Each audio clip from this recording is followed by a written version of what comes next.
В Республике Башкортостан 48 607 километров дорог, 1032 региональных и 1193 муниципальных мостовых сооружений. Часть из них в аварийном состоянии, к сожалению. Но многое в 2020 году все же удалось сделать. В 2020 году в Республике Башкортостан построили 40 километров автомобильных дорог и 8 мостов. Еще 2000 километров дорог и 15 мостов отремонтировали. Один из самых грандиозных проектов в Башкортостане – восточный выезд в Уфе. Он свяжет федеральную трассу М5 «Урал» с проспектом Салавата Юлаева. Строить восточный выезд начали еще в 1992 году, но в 2007 приостановили. Спустя 10 лет специалисты вновь вернулись на площадке. В ноябре 2019 условия концессионного соглашения пересмотрели, и проект «Восточный выезд» перешел в активную фазу строительства.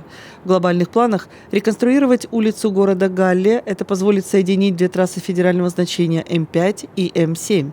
Глава Башкортостана Ради Хабиров на восточном выезде в 2020 году был дважды – в январе и в сентябре. Довольно интересная технология прокладки самих шахт. То есть это вот не сама шахта идет, а прокладывается шахта, укрепляется бетоном, и после этого уже образуется сам створ тоннеля. То есть продолжить копание нам еще предстоит довольно много, выносить грунт отсюда. Да? Именно. Автомобильная дорога предполагается две проезжие части, 3,50 каждая сторона, плюс еще отдельная площадка для прохода, для безопасности. Ну, здесь вот самое показательное место подземное.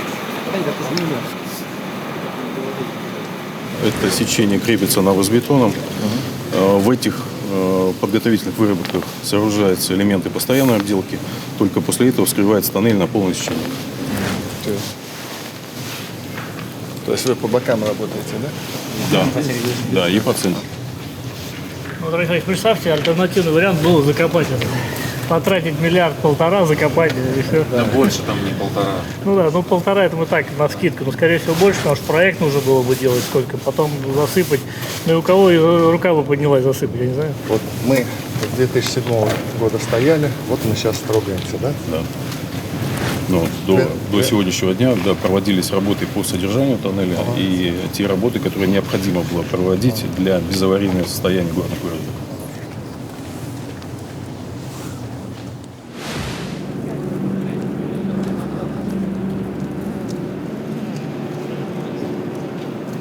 Ради Фаридович, надежное сооружение, наверху людям не надо тревожиться о том, что там...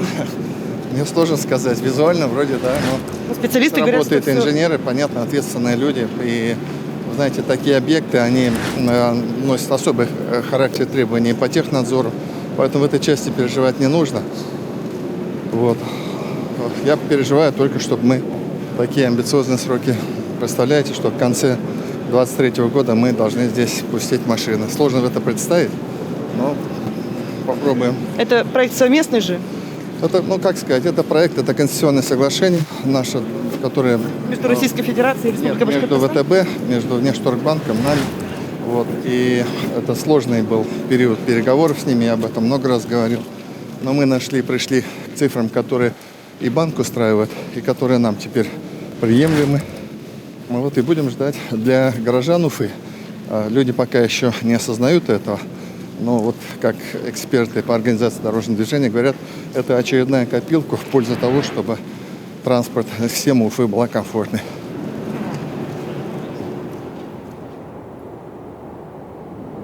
Здравствуйте, Ради Фаридович. Рада вас видеть. Приветствую.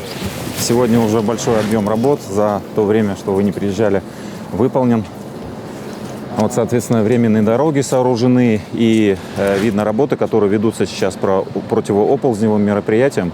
Вот буровую мы сейчас видим, работает, да, вот она 175 скважин. То есть туннель вот здесь выскакивает на мост? Чуть ниже, Ради Фаридович. Тоннель будет чуть ниже, да. Потом на мост? Это как раз подпорная стенка. Потом, а вот там расчистили, это что, это трассировку уже вот? Да, это всю трассу мы вырубили, и она лес. Вот упирается, где в лесок упирается, да? И он уж уйдет дальше и до М5, и там развязка.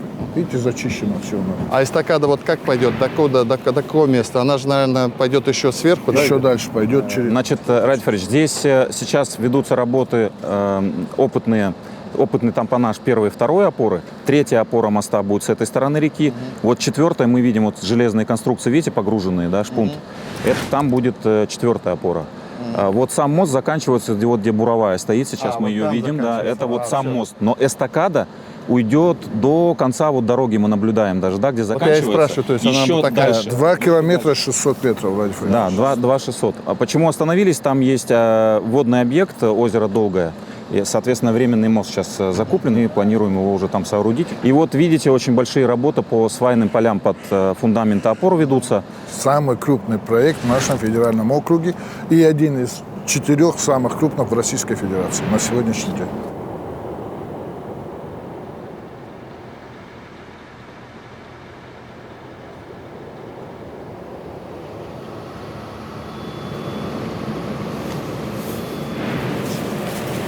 Видно, нет?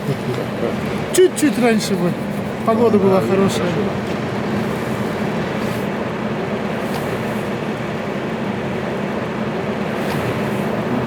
Красиво. А станция по платы? Она будет примерно вот эстакада закончится, вот где сейчас, да, И вот, там, да? да, вот чуть-чуть дальше, между трассой Федоровка-Шакша и вот где начинается с этой стороны мост, да. А здесь у нас, нам же и здесь надо сделать. Хорошо, мы здесь выезжаем в туннель. Нам же вывозить надо на Галле его каким-то образом. Да, да, там проектируется Там у нас тоже. проектируется, да? Да. То есть все синхронизировано, да? Да, синхронно работы ведутся там тоже.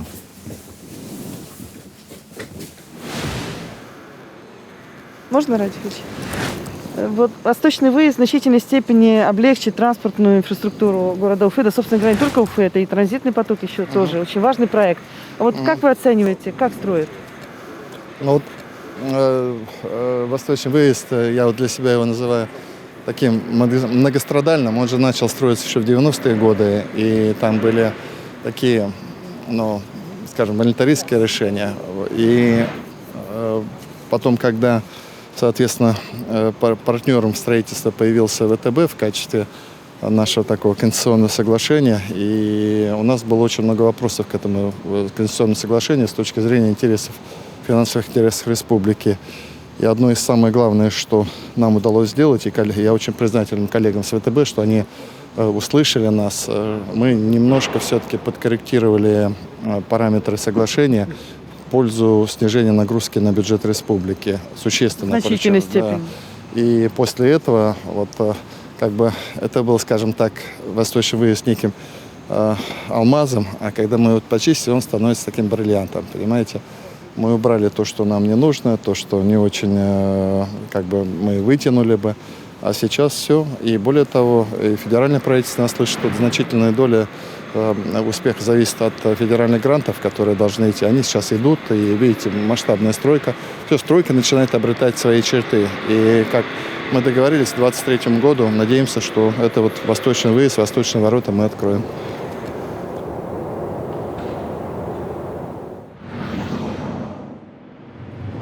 Главная цель проекта «Восточный выезд» – обеспечить прямую дорожную связь тоннеля с улицей Комсомольской, проспектом Октября в Уфе и трассой М7. Возобновление строительства тоннеля повлекло за собой и масштабную реконструкцию улицы Комсомольской. После ремонта она должна стать дублером проспекта Октября. Работы рассчитаны на 3 года – с 2019 по 2021.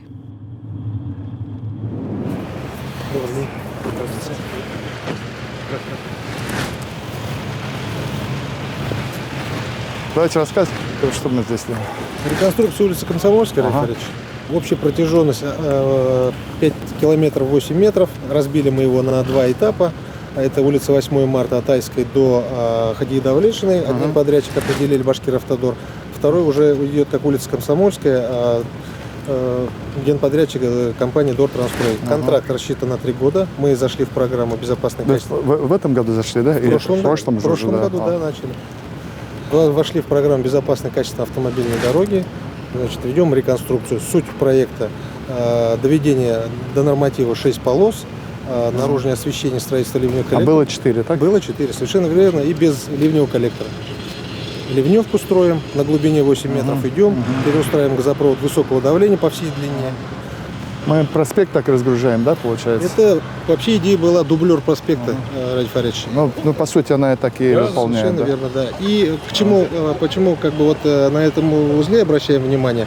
Здесь у нас стыкуется еще один проект, который мы сейчас город отпроектировал, капитальный ремонт улицы Гали. Мы закрыли от проспекта до Комсомольской. Ливневку строим, увязываем с существующими коллекторами. Затем мы завершили проектирование. Сегодня находимся в экспертизе выход на тоннель, на восточный выезд. Это вот он, Да, он туда идет же, да, получается? Да, Ради Фаридович, Я вот здесь вот в этой части не представлял, как она пойдет. Интересно. обратите внимание, вот мы сейчас с вами вот здесь находимся. Мы сейчас закрыли Галли, вот от проспекта до сюда, это капремонт. Ливневку строим, здесь врезаемся, все, мы идем по БКД. Дальше вот у нас идет на Бессоновский путепровод. И вот тоннель, да, портал Вот тоннеля, тоннель, да. Да. Ну, идея-то неплохая, тяжелая. Да. Завершить ремонт улицы Комсомольской в Уфе должны в ноябре 2021 года, а восточный выезд планируют открыть в 4-м квартале 2023. А теперь к статистике.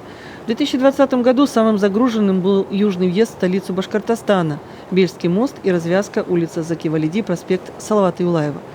По нему, по этому транспортному узлу, проходило по 125 тысяч автомобилей в сутки. В июле 2019 года, тогда еще временно исполняющий обязанности главы Башкортостана Ради Хабиров, официально дал старт строительству моста Вставки в створе улицы Воровского между Старым и Новым Бельскими мостами. В 2020 году работы продолжились.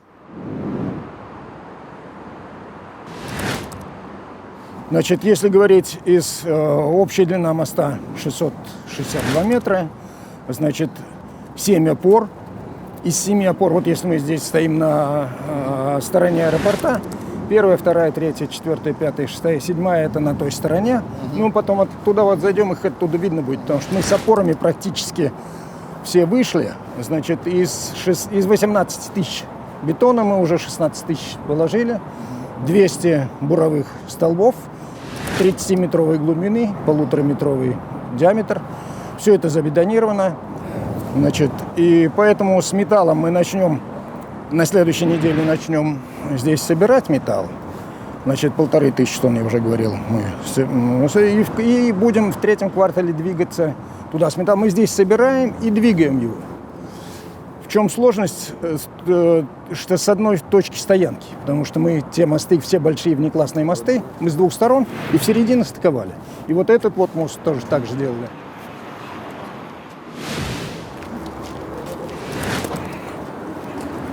Вот, Ради Фаридович, вот видите, вот этот железобетон, вижу, да? да. Вот это вот первая опора.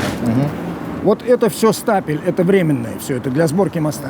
Потом вот железобетонная стоит вторая опора, потом там 3-я опора, вот где там эти теплячки. 4-я опора тоже там с ригелем, арматурный ригель. 5-я тоже из воды. 6-я тоже из воды вынута. 7-я на берегу, она тоже буровые все сделаны. То есть с опорами-то проблем нет. Осталось всего порядка 2000 из 18 тысяч километров. Поэтому работы все согласно графику велись и в прошлом году. И в этом Это году. вот опора, да, вот это? Да, это опора, это устой. Это первая опора? Да, это первая опора, это устой. Мы будем собирать вот здесь вот 5 блоков здесь собирается, и 6 блоков в ту сторону. Мы еще тут вот немножко подрежем. 6 блоков. И будем толкать отсюда, вот толкать туда, в ту сторону. Ну, как начнется надвижка, мы вас пригласим посмотреть. Ладно, хорошо. Здорово.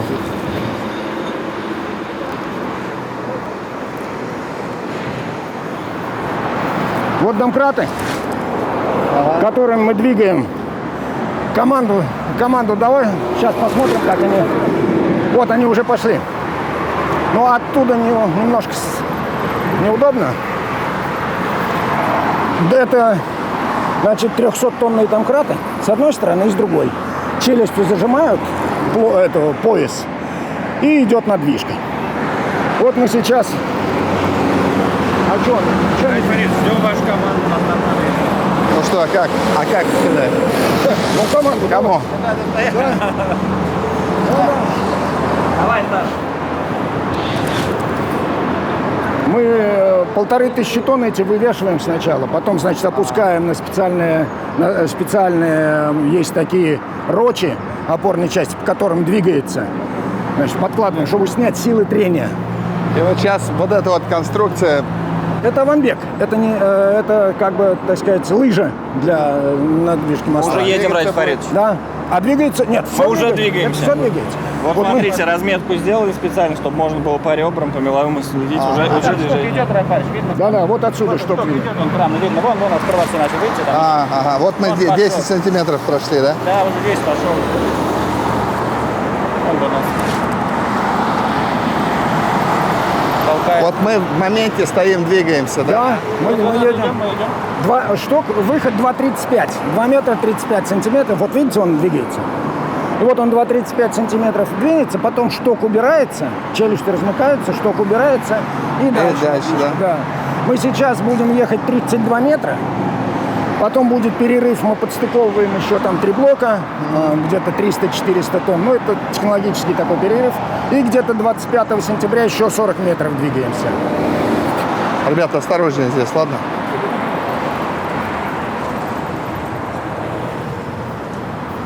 Куда только мы не лазим, да? Сказали, что вы не пойдете, потому что здесь высоко, Ради Фаридович. Я просто хочу сказать, вот опора, видите? Вот четвертая опора это у нас в опалубке стоит, вчера бетонировали. Пятая опора, вон там ригель, видите, она готова. Шестая опора, она наполовину, и седьмая опора на берегу. Практически все, опоры практически все готовы. Ради Фаридович, суббота, традиционный выезд куда-то, ну и вот сегодня мост. Да, но здесь важный этап, такая продвижка. Вот первые элементы моста начали двигаться на опоры. Для строителя это радостное событие, но мне было всегда любопытно посмотреть махина, как работает. По мостам у нас, я говорил, у нас по мостам планов всегда много. Мы, конечно, здесь очень надеемся, что федеральная программа реконструкции, ремонта мостов существующих заработает. Мы в это верим, потому что мы отправили заявку где-то на 160 мостов. У нас в республике довольно много, их много, и они все находятся не в самом лучшем состоянии. Но по Уфе особая история. По Уфе особая история, потому что такое полуостровное расположение Уфы приводит к тому, что нам нужно еще строить и строить. Как минимум еще 3 моста надо строить. Нам нужно смотреть, как Демскую дорогу разгрузить. Поэтому много. Спасибо.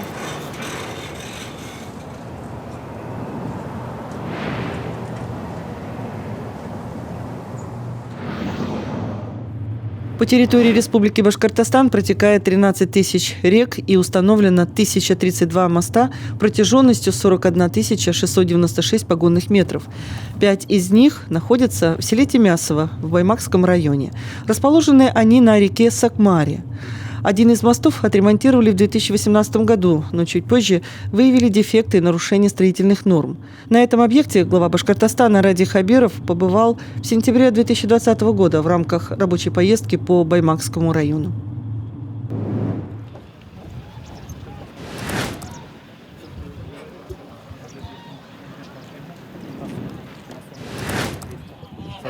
Через 2 года он потерял свои несущие и эксплуатационные Он свойства. поплыл, да? Да, поплыли. Вплоть до того, что внизу брусы не были заменены. Когда опасность возникла, я его перекрыл. Экспертизу магнитогорской фирмы заказал, они сделали. Сейчас мы его отторговали и будем, этот подрядчик появился, будем ремонтировать. Что здесь будете делать? Заказчик здесь администрация? Это мы здесь, да. Так. У них не мост там на выезде еще. Я понял. Ну а с этим деньги-то есть у вас заложены? Деньги, да, миллион бюджетных средств, 1 24 000 я уже отторговал. И когда начнете делать? Подрядчик на той неделе приступит. Уже на той? Да, приступит, да. А сейчас-то по нему ездите безопасно, нет? Безопасно, мы косметический ремонт сделали, ограничения сделали и все. А сейчас, получается, будете это все разбирать, да? Разбирать, верхний настил убирать, внизу укрепление несущих конструкций, берега укрепляющие вот эти откосы будем делать. Ладно, хорошо.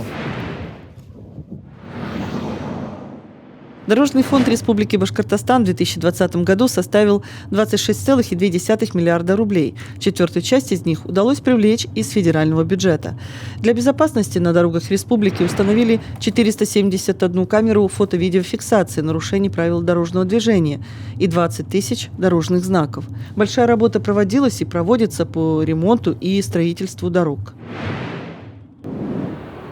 Один из крупнейших региональных проектов, направленных на развитие северо-востока Башкортостана – реконструкция автомобильной дороги Бирск-Тастуба-Сатка. Общая протяженность трассы – 61 километр. Работы проводят в несколько этапов и начались в 2017 году. Основное финансирование – из федерального бюджета. Итогом строительства автомобильной дороги Бирск-Тастуба-Сатка станет надежное и удобное транспортное сообщение между центральными и северо-восточными районами республики, выход на федеральные трассы М5 и М7, железнодорожную станцию Янаул и речной порт Бирска. Бирск-Тастуба-Сатка. Дорога эта строится в 3 этапа. Сейчас они более подробно все расскажут. Сейчас будет здесь уже у них 8 ГРСУ работать, поэтому движется он, в принципе, в графике. Движение хорошее. И надеемся, в 2022 году как построится, привлечет это к нам инвестиции, лесные отрасли, ну и в целом тоже. Поэтому... Что, нам сразу идем? Всем добрый день. Давайте мы хотели просто посмотреть, как ход работы идет. Кто доложит? Давайте, Андрей Сергеевич, доложит, сколько объем освоения в этом году? У нас контракт по реконструкции автомобильной дороги Бирск-Тастуба-Сатка. Первый-второй этап за Башкиравтодором в 2017 году выиграли мы конкурсную процедуру. Стоимость объекта 2,8 миллиарда. Значит, в 2017 году финансировано было 14 миллионов всего лишь, там особых работ не было. Занимались полосой отвода. В 2018 году уже 159 миллионов было, тоже республиканские деньги. Значит, уже пошел этап полностью восстановления трассы. Рубка леса была здесь. В части дорога идет по старому направлению, а есть места, где она меняет вертикальная кривая, меняется, горизонтальная кривая, есть обход Буртыма. Значит, тоже 159 было освоено. В 2019 году уже, значит, у нас было к концу года было федеральное финансирование, тоже 4 миллиона общее, 300 из них было федеральных денег. Объемы тоже сделали, освоили. На сегодняшний день, значит, в этом году у нас, получается, идет работа по всему участку, уже развернута на 40 километров. Первый этап это у нас 22 километра, второй этап у нас 18,7 километра. Радис Фаритович, вот один из важных проектов инфраструктуры для республики, мы, получается, соединяем северо-восток республики и центральные районы. Очень важна для нас дорога, вот как вы оцениваете? Немножко тревога есть, вот поэтому мы не зря сюда приехали посмотреть. Но это что хорошо, это новая дорога, это новая артерия, то есть появляется новая дорога, да? 40 километров вот нам нужно до 2022 года пробить. Все в срок мы уложимся до 2022 года, но вот те объемы, которые должны были сделать две наши крупные компании, они в этом году не очень успевают. Поэтому провели здесь совещание разобраться. А так все необходимое есть. Ну и важно то, что эта дорога, это федеральный бюджет. За счет федерального бюджета, разумеется, делается, мы ее не потянем. Поэтому федеральный бюджет, знаете, он устроен таким образом. Если вовремя все делать, то, соответственно, смотрят на нас как на основательных людей, как людей, которые реализуют свои обещания. Поэтому определенные переживания были. Но надеюсь, что все-таки мы решим. Но подчеркиваю, к 2022 году эту дорогу мы откроем. Спасибо большое.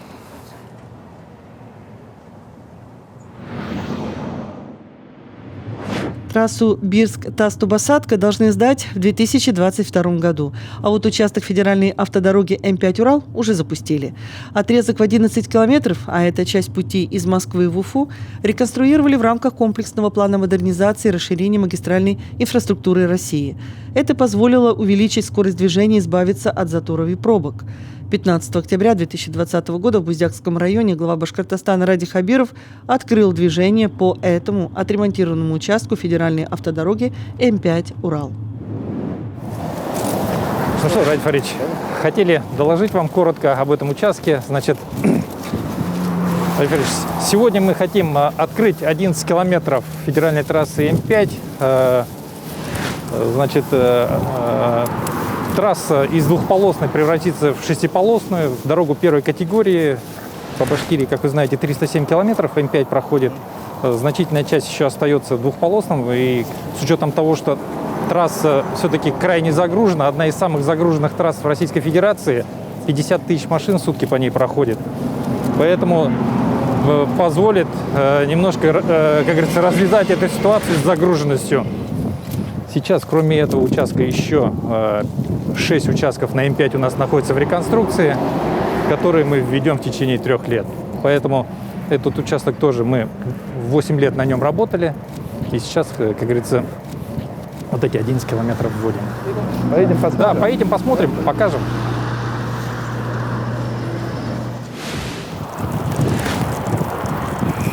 Разрешите вам представить единственный в своем роде мост через реку Малый Кидаш. Значит, на сегодняшний день это построено из арочных конструкций.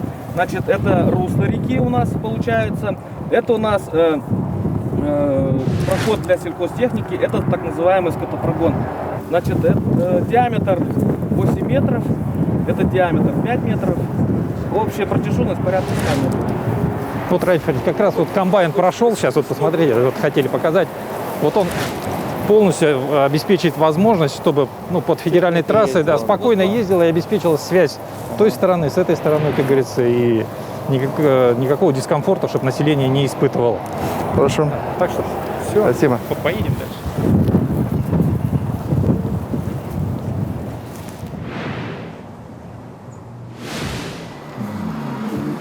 Уважаемые дамы и господа, для начала торжественной церемонии открытия движения на сцену приглашаются глава Республики Башкортостан Ради Фаритович Хабиров, премьер-министр Республики Башкортостан Андрей Геннадьевич Назаров, член Комитета Совета Федерации по экономической политике Ирик Ишмухаметович Ялалов, начальник ФКУ УПРДОР Приуралье Азамат Фаттахович Илембетов, глава Буздякского района Азат Маратович Арсланов и заместитель генерального директора Ханты-Мансийск Дорстрой Салават Иридиевич Валитов.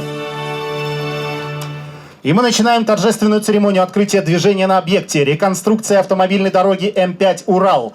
Слово имеет глава Республики Башкортостан Ради Фаритович Хабиров. Добрый день, дорогие друзья. Добрый день, уважаемые строители. Всех поздравляю с таким действительно очень приятным событием в жизни нашей республики. Строительство дорог, улучшение транспортной системы – это главное направление нашей работы. Это только часть нашей работы. Вообще в наших планах, конечно, сделать так, чтобы с севера на восток нашу республику можно было пересечь по хорошим, как минимум, 4-полосным дорогам. Всех с праздником. Спасибо большое. Начальник ФКУ УПРДОР Приуралье Азамат Фаттахович Илембетов. Добрый день, уважаемые коллеги. Хотел бы от всего сердца поздравить всех нас с открытием данного участка дороги. Действительно, сегодня дорога из двухполосной стала шестиполосной, соответствует требованиям первой категории. От всего сердца хотел бы поблагодарить строителей за профессионализм, за качественно выполненную работу, за которую нам не стыдно перед руководством республики, перед Росавтодором, перед населением республики. Поэтому сами видите, что насколько сейчас станет более комфортное и безопасное передвижение по этой трассе.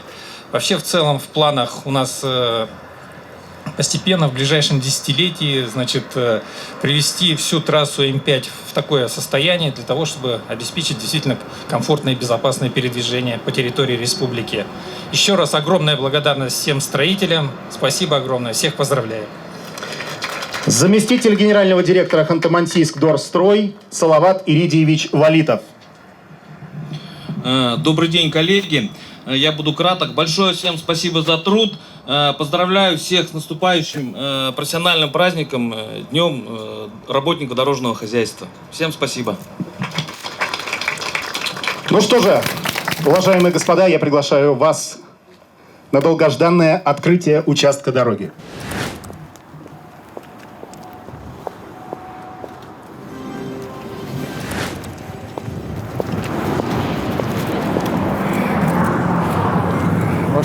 Идемте вместе, да, даже.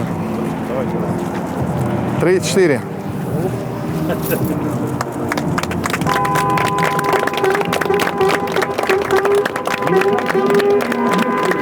Вон, поехали.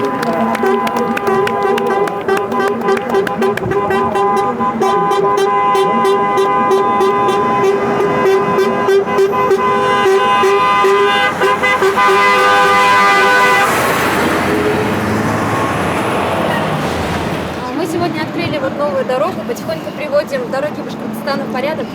Я бы не сказал потихоньку. Хорошими темпами проводим дороги Башкортостана в порядок.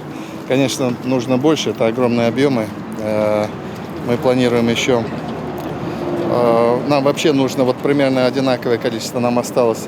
Соответственно, чтобы на западные ворота выйти где-то 30-40 километров и, соответственно, до Челябинской границы 30-40. Вот наша мечта, чтобы вот эта вся дорога, это жизненная артерия, пересекающая республику практически, да, вот чтобы она была, подчеркиваю, как минимум четырехполосной. А так мы вообще нацелены делать ее шестиполосной.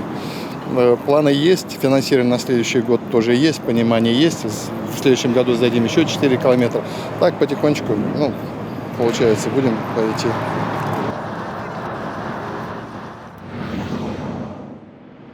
В главе Башкортостана Ради Хабирову по поводу состояния дорог пишут, и достаточно часто. В основном это, конечно, жалобы. Так, много обращений в социальных сетях поступило по поводу улицы Тюрупы в городе Бирске. В апреле 2020 года Ради Хабиров побывал и там. Вот этот кусочек, допустим, вот, наверное, до синего. Ну, то есть до упора вот. Да, до упора. Ага. Что это за улица? Значит, эта улица, получается, Цурюпы. Вот, есть обращение в инциденте, значит, есть определенное обращение у нас, да, граждане, безусловно, хотят, чтобы эту улицу сделали. И если бы мы ее сделали, конечно, люди были бы благодарны. Давайте вот такой, я специально вот приехал, давайте посмотрите. В целом я вот по городу поездил, и так я понимаю, более-менее, да? Более-менее вот фонящая вот эта вот дорога. Вот это фонящая дорога, да. Тут две фонящие дороги. Одну дорогу мы запланируем, мы скоро там работу начнем. Это Карла Маркса. И вот вторая фонящая дорога, безусловно, это улица Цурюпы. Хорошо.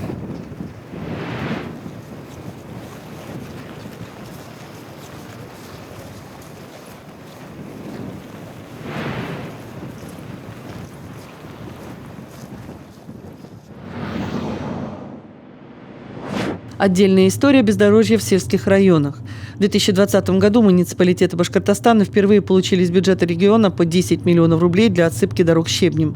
Благодаря этому стали решать проблемы, актуальные на протяжении многих десятилетий. О дорогах глава Башкортостана Ради Хабиров пообщался и с жителями Хайбулинского района во время одной из рабочих поездок по региону в сентябре 2020 года.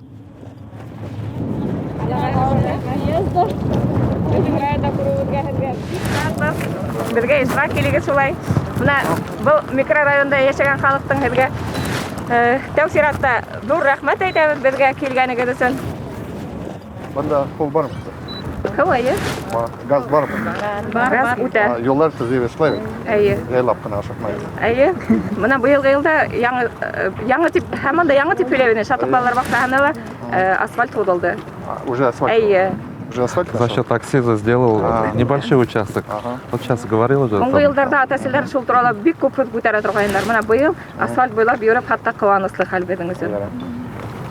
Иң беренче без улай отсыпка эшләргә башлыйбыз. Грунтовка түгел, таш булсын. Вообще Хайбула буенча безнең шундай программа бар Белоретка, именно һезгә. Ике районга гына специальный нашындай бер программа оештырып. Анда неме бар? Юл буенча бармы берәр? Юлдар бар, техника бар.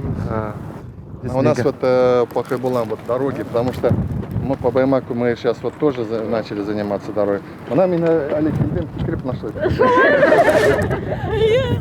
Шул. Сибайга бар хактан юлдар насар. Ну, бик насар түгел же, но. Барыбер инде батыррак хотелось бы. У нас ежегодно только где-то 5 километров асфальт делается. Если бы хотя бы 2 раза увеличить на 10 километров ДРСУ на шоссе лет, мы можем существенно улучшить ситуацию с дорогами. Можем? Да, но я думаю, надо. От дорог и общих тем к образованию. Основная проблема – не хватает школ и садиков. В целом, в 2020 году в Башкортостане сдали 7 школ. Еще 243 отремонтировали. В Хайбулинском районе в селе Акьяр школу тоже строят.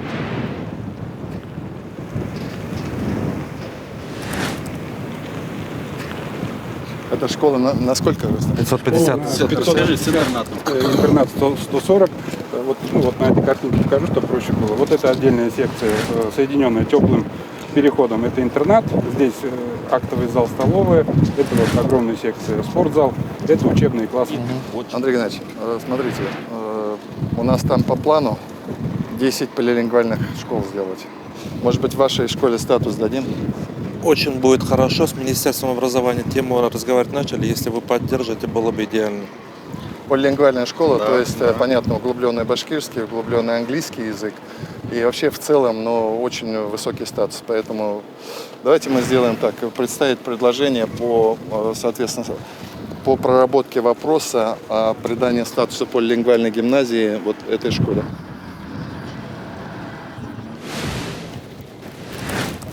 Непростые здесь условия для жизни, должна отметить. Но люди с добрыми глазами, улыбчивые, что отмечает, собственно говоря, Хайбулинский район. Очень работящие, очень терпеливые. Я с очень видела, глубоким чувством внутреннего достоинства. Вы вот подошли к ним, я вижу у вас внутренняя улыбка прям. Потому что... С уважением огромным относитесь к этим жителям. Я же говорю, здесь очень трудолюбивые люди живут. Они как-то настолько терпеливы. Но я же говорю, даже сколько лет мы не можем до конца решить проблему с водоснабжением, они как-то нам аккуратно об этом напоминают. Вы-то всего-то 2 года, даже еще нет. Ничего, мы сделаем воду, мы проведем воду. По плану, как договорились, к концу следующего года сделаем. А здесь у нас планы такие, что школа, обязательно дом культуры. Который строится. А вот мы приезжали в Акьяр, дом культуры. Это одна из моих первых поездок, когда сюда была. Я там ходил, еще давал поручение разобраться в этом. Но сейчас, слава богу, мы этап 1 прошли. Это называется, всегда люди хотят, конечно, побыстрее, но любая стройка – это несколько этапов. Там найти деньги, техзаказ, проект. Мы очень важный этап, разработку проекта, очень красивый, можете взять, посмотреть, очень красивая получается картинка Дома культуры. Начнем его потихонечку строить. Пока проект есть, все есть. Дороги. Жители заговорили о дорогах. Вообще идея, конечно, во-первых, привести дороги в районных центрах во всех. Потому что где-то мы сделали, где-то нет. Вы Уфу видите, да, сейчас в каком состоянии? Революция. Мы перерыли все полностью. В хорошем понимании. Люди обижаются, что мы им жить не даем. Зато потом несколько лет будем по прекрасным улицам ездить. И вообще эстетически это красиво. Поэтому мне хочется во всех наших малых городах и во всех районных центрах примерно такие революции сделать. Но для этого, еще раз говорю, пока еще не определились с финансированием. В этом году мы выделяли все-таки по 10 миллионов выделяли некоторые муниципалитеты. Это то, что как раз особенно для тех микрорайонов, которые активно развиваются, как раз эти деньги. И главы, кстати, я не знаю, подтвердите, да, что это самую в точку мы попали. Да. Как раз эту дорогу мы в этом году сделали. Весной, осенью люди не могут себе до дома доехать. Очень много было обращений. Грунтовка же, грунтовка один дождь, хотя у них с дождями это не так хорошо, да. На подъездные пути мы смогли в этом году порядка 20 километров сделать. И это особенно, видите, у меня вообще душа радуется, когда я вижу микрорайоны, эти цветные крыши, домики крепенькие. Это значит, это же молодые все семьи. Жизнь продолжается. Жизнь продолжается.